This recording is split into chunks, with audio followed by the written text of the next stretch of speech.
The lighting has always been a really huge part of the Dead Space franchise. Lighting, right up there with the sound, is one of our key sort of tools of the trade when it comes to getting a really great horror atmosphere.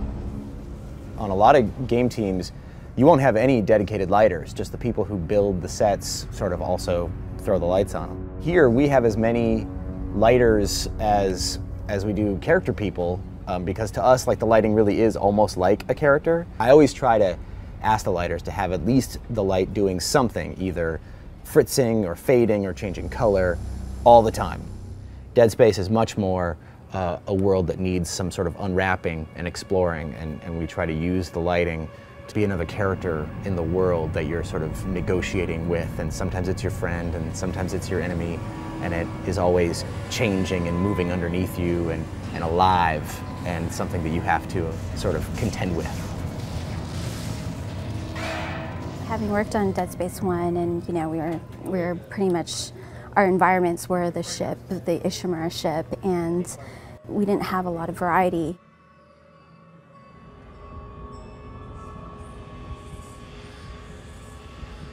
And now we're on this huge city, so there's all sorts of different lighting situations, from, let's say, a Vegas-like shopping mall with bright lights and animation going all the time, that light starts to fail. It's kind of different than what we're used to seeing in the traditional Dead Space, because it's brighter, and a lot of the spaces that we have are really dark. Depending on the space, there could be anything from like 10 lights to hundreds of lights. And in this space in particular, we have hundreds of lights. The challenge here is having all the lights, but also keeping it creepy at the same time. So you can see it's kind of deserted, you don't know what's going on. Sort of telling a story and seeing, oh, okay, what's happened here? Why is there papers on the floor? So we sort of highlight those areas. Where the lights used to be all kind of going and panning and everything, now they're all sort of out, and it's just the long shadows from the light outside the window that have changed everything.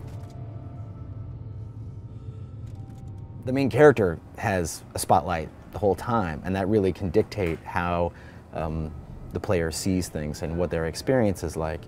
And it's really critical, because we will light a space that without you in it, without the player in it, it really hasn't come alive yet and may feel sort of flat. But when you get the player's light in there, it really comes alive, and you start to sort of only see that part, and all the other lights become like the supporting cast for the player's light to do its thing.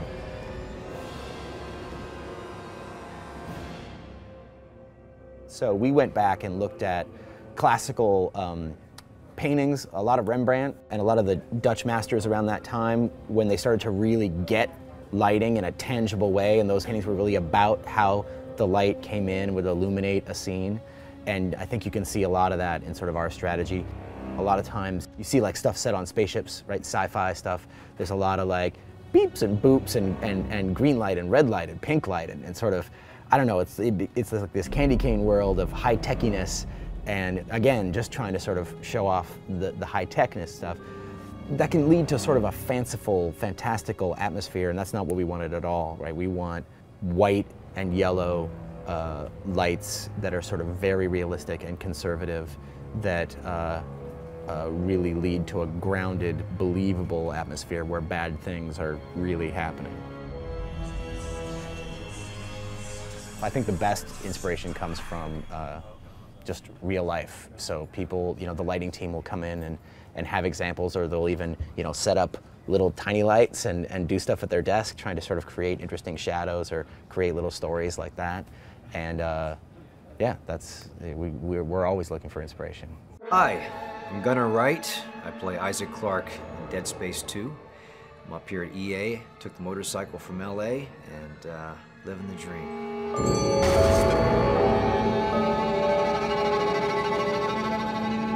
Fanboy, Zero G. Give it to me. I want it now. When I see Isaac Clarke flying out through space, it's so awesome.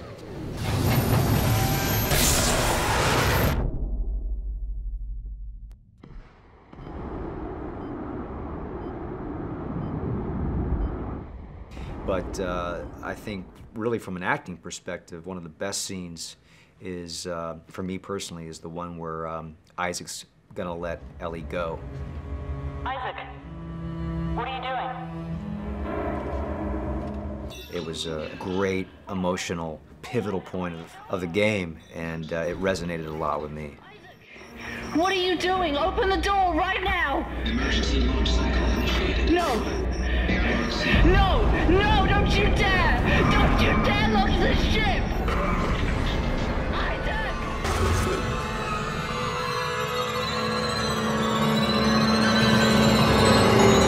I haven't had too many nightmares, except there's a YouTube of I think all the different ways that Isaac Clarke dies. So it's a little disheartening when you watch. I mean, they did such a great job of making Isaac Clarke look a lot like me, especially when he's getting his head decapitated. It's pretty rough to watch that whole YouTube through. But no, I'm a pretty the glass is half full kind of guy. So. You know, I like all the lighter moments of Dead Space 2, flying through space, hanging out with Ellie, you know, all the good stuff. I'm a survivalist. Isaac Clarke wants to survive. He doesn't want to die. With Dead Space franchise stepping into Isaac Clarke's role, this guy had never spoken before. There's already a fan base to the franchise, and I think I put a lot of pressure on myself as an actor, just in the back of my mind, wanting to do a great job and hopefully have the fans connect. And that's what's so cool about seeing, now that the game's out, and getting all the tweets and a lot of the Facebook comments just saying great job or we love the game. It just makes you feel so good. So, you know, you just know that if nothing else, you were in that wheelhouse and you gave the fans what they were hoping to see and hear. So it's great. It's a great feeling.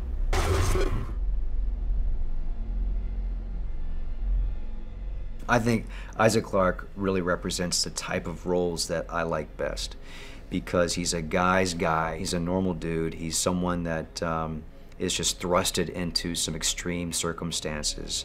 But again, he shows the true character of a human being, someone who does want to survive, someone who does want to just get through that next door.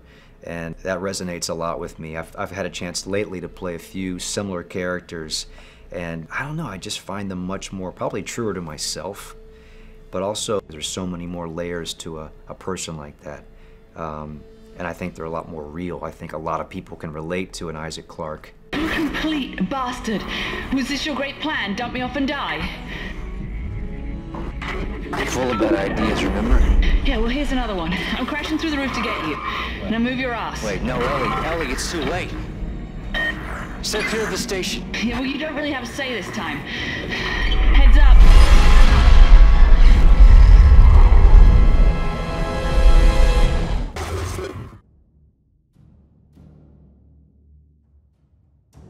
We both like brunettes.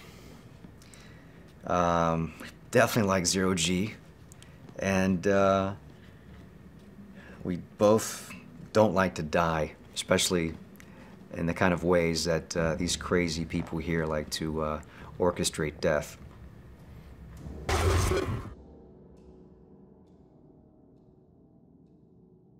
I got a tweet from a Dead Space 2 fan. She said, are you doing a Cadillac commercial? And I tweeted her, said, yeah, where did you hear it? She's like, oh, it's on CNN or something like that. So I thought that was pretty cool. I think that even the most amateur gamer is looking for something deeper. And, you know, you want to talk about Worlds of Avatar. With a great story, you invest so much more in-game. So I think it's important, and you know, obviously we're going to come across an area where movies and games intersect completely, and I definitely see that progression. And what's so cool about the Dead Space franchise is that there's such a focus on story. And you know, I'm an actor. I play limited games. I wouldn't call myself a gamer by any stretch, but I can resonate with the story. That's something that I grab a hold of. Listen to me! We can both get out of here. Just cut me out of this straitjacket.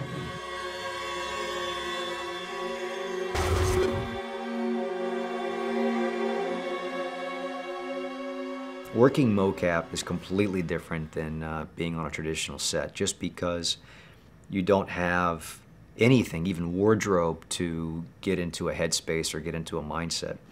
But it's also freeing, because once you erase all that out of your mind, you go back to being two kids in a sandbox or a playground, and you really let your mind venture off and explore. We can both get out of here. Just cut me out of this straitjacket. No one's getting out of here. For me, that's how I look at it when I play Isaac Clarke. Is I kind of go back to being that 9-year-old kid, and okay, there's a monster over here, and there's a spaceship over here, and to me, that's the best part about my job.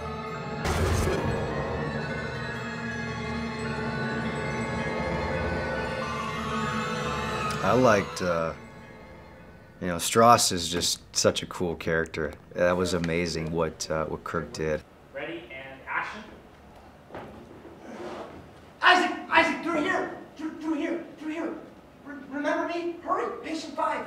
Patient 5! Isaac! Through here! Come on! Isaac! No!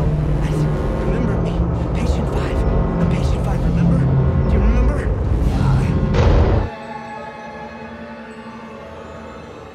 When Visceral launched Dead Space 2 and it was out in the world, I finally got a chance to watch the game like a film. I watched it from start to finish. It was so cinematic to me to see this world that Visceral built, to live through it, not as a gamer, but literally as a viewer.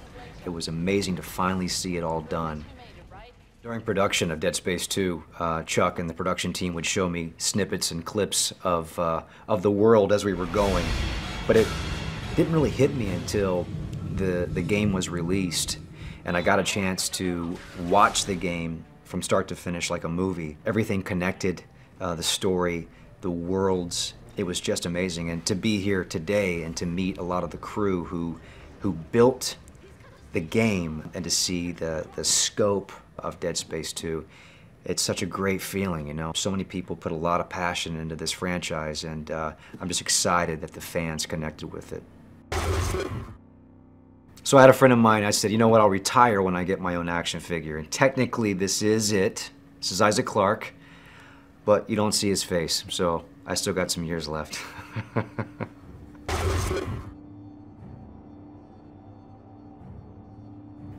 I just want to thank all you fans out there that support the franchise, that support me as Isaac Clarke. It's really special. A lot of us put a lot of hard work in this franchise, in this game, and seriously, it just means so much to us. And you're the reason why we're having such a great year. Thank you.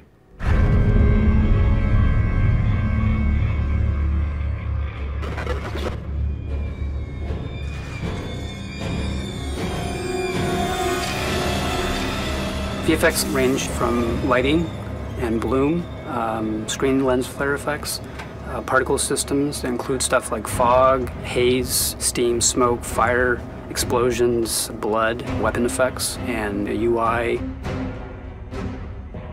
We really wanted to generate the feeling of dread and darkness, and even the kind of eerie creepiness in some of the hallways with shadowing. A lot of what we try to do is generate more of a filmic experience and a cinematic experience for the player. We're all big fans of traditional filmmaking techniques, like grain, post-processing, a lot of glitchiness, which ties a lot of making the player feel uneasy almost all the time. UI is user interface, and it's every way the user interacts with the game. So you have what we call the front end, which are the menus that you see at the beginning of the game. And then when you get into the game, what's really particular in Dead Space, you also have all these dynamic interfaces within the environment. Prior to this game, a lot of UI lives in screen space. All our game elements live in-world, but also function as approximations of fictional UI. It's not just there for the player, it's also there for the character in the game.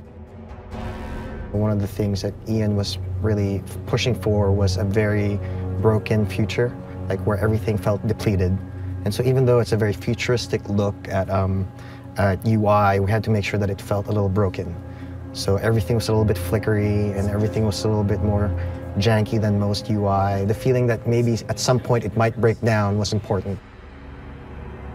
Le concept vraiment pour les interfaces de Dead Space, c'est qu'on voulait avoir l'impression d'être dans le cerveau de Isaac. On voulait vraiment se promener avec les neurones et tout ça. On voit un peu d'activité électrique. And you see marker elements and like unitology code and messages in there. Et au fur et à mesure qu'on avance dans le jeu, on se rend compte que, en fait, il y a quelque chose de très étrange qui se passe dans le cerveau d'Isaac. For dementia, there are various moments in the game. A lot of it plays into the mind of Isaac and his memory of Nicole, and his guilt and the scarring that he had and experienced through the Ishimura on Dead Space 1. Dead Space 1 and Extraction had some moments of dementia, so we wanted to really bring that up a notch and basically create something new, but also very immersive and something that kind of has a real strong emotional and even psychological factor in the game. So for the process of creating dementia, we first start out with doing a lot of concept art and study of ideas based on experience. Starting out with concepts, we're able to experiment and try new ideas, doing prototypes and mock-ups to help build out variation, so it's not the same effect all the time. Part of the inspiration came originally from 8mm damaged film, black and white, a lot of grain, a lot of light bleed, as well as any kind of artifacts, noise and dust and tears. So we set out a lot of ideas into the UI initially from that, and that helped actually drive some of the uneasiness that we wanted the player to have throughout the whole game. What really pushed us into the direction we went was basically combining a lot of elements that we liked, building out layers of high-quality bloom, blur, depth of field, camera shake, as well as like a particle glitch and basically texture on the screen, which really helped build out the look and feel of Dementia. A few of the fun things we've updated for this game coming from Dead Space 1, the locator system's a lot cooler. It used to be that when you press the locator button, you'd see this line run through the floor. It used to always feel like it was just jaggy, but it never used to curve around corners. It now leads you to different things. Like it used to just take you to your objective. You can also go to the store or the nearest bench. It's pretty cool. There was definitely an attempt to go for a very sophisticated look in Dead Space 2. Compared to the other games that we've worked on, this was definitely a little bit more out of the box. I think it's a true attempt at being a leader at something. We're making something that no one's ever seen before, and I'm really proud of it. I think I can say that, yeah. I'm really proud of what we came up with.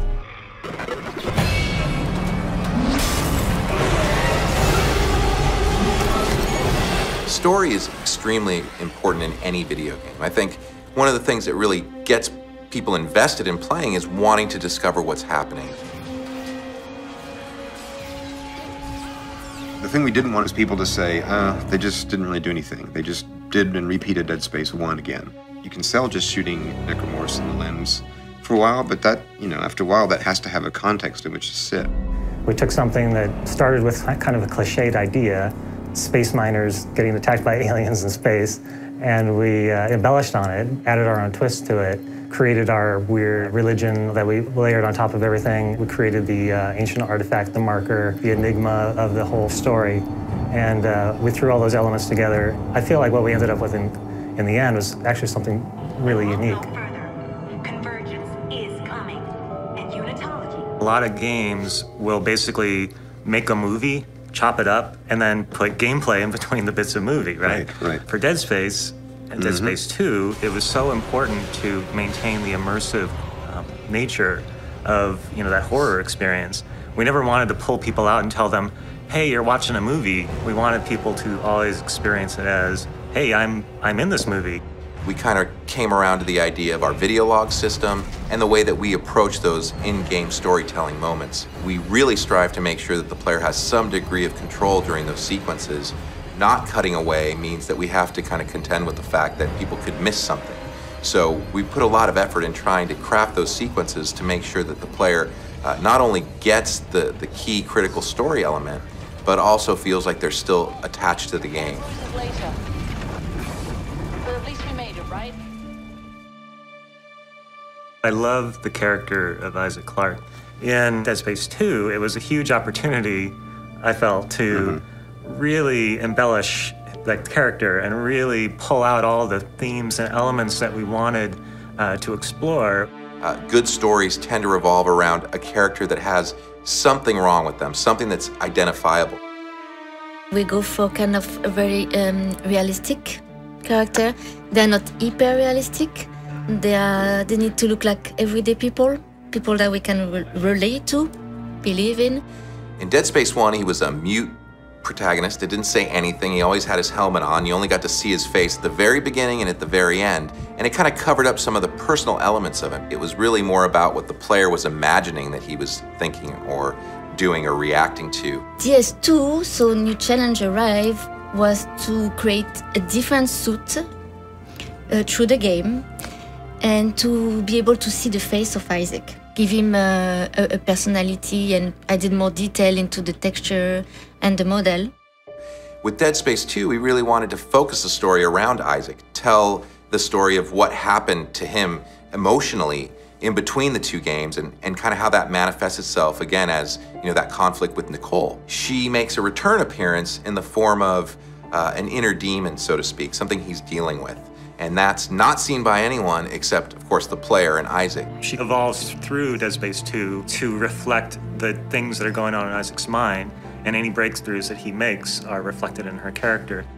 She gave us an opportunity to tell a deeper part of Isaac's past and psyche without having to have Isaac himself say anything about it. When she appears, she's really a product of his memory of her. Her actual appearance reflects the guilt that he feels and that he left her to die. So she looks dead, and because the only thing he had left of her was this video clip of her. All of his memories really are associated with video clips. So when she appears in Dead Space 2, her eyes and mouth and her voice especially is all influenced by the decay of video and static, that weird little twist on his memory of her, kind of influencing the look of her and the sound of her. Games are competitive on story. I think that that's what makes a franchise, first of all. And you've got to have a narrative that's running and people are interested in watching it. You know, I don't think we've even scratched the surface of what our media can do yet, or what games can do yet. I think that you're in a 4D experience, you're in a dynamic experience. A good movie transforms you in some way, or leaves you with a good emotional state. It takes you on an emotional journey. And I think games are now maturing to that point.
Hey Isaac, do you know where the third floor conference room is?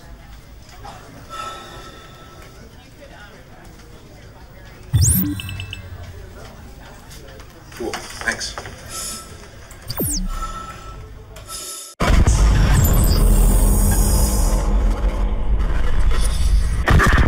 Do you know where Jay sits?